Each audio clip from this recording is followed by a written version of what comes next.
Real estate, cost segregation fast track to cash flow. Unfortunately, it takes 39 years, almost half a century, for a small business owner to completely recoup the cost of a commercial building through depreciation deductions. By that time, you or your business may no longer be around. But you may be able to pick up the pace. Strategy: authorize a cost segregation study. If you qualify, you can use the study to write off certain building components in just 5 or 7 years, without applying to the IRS for an accounting method change. That's not to say that the IRS will give you free rein to write off separate building components over a short period of time. In fact, the nation's tax collection agency often challenges cost segregation studies used by taxpayers to justify faster write-offs for buildings. However, you may still pass inspection based on the latest IRS guidance.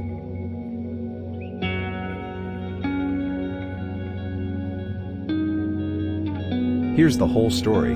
Under the Modified Accelerated Cost Recovery System, MACRS, the cost recovery period for a commercial building is 39 years.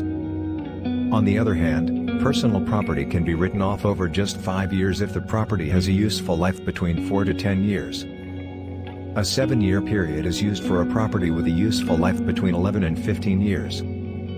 As a general rule, personal property is defined in the regulations as tangible depreciable property, other than buildings and their structural components, used in special industries, such as transportation and communications, and several other specialized types of property.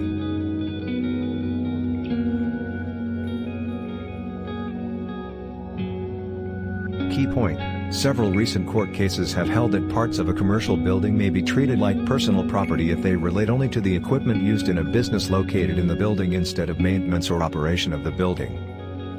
This can include components such as electrical systems, plumbing systems in restaurant kitchens, and removable carpeting.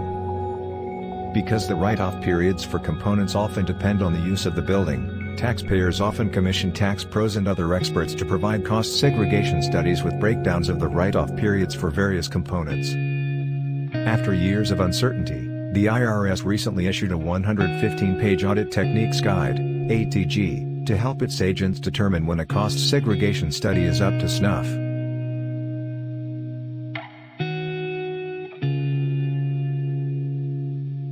Good news: the IRS isn't trying to hide anything. Both taxpayers and their cost segregation experts can check out the ATG at https://www.gov/businesses/cost segregation audit techniques guide table of contents. The guidance explains why cost segregation studies are performed, how they are prepared, and what agents should review. If anything, the ATG may help you nail down faster write-offs when they are warranted. But remember that this can't be cited as authority in a court case. To be on the safe side, enlist the services of a tax pro if you think you qualify for a cost segregation study of building assets. The tax pro can tell you where you've gone wrong in the past and how to change things in the future.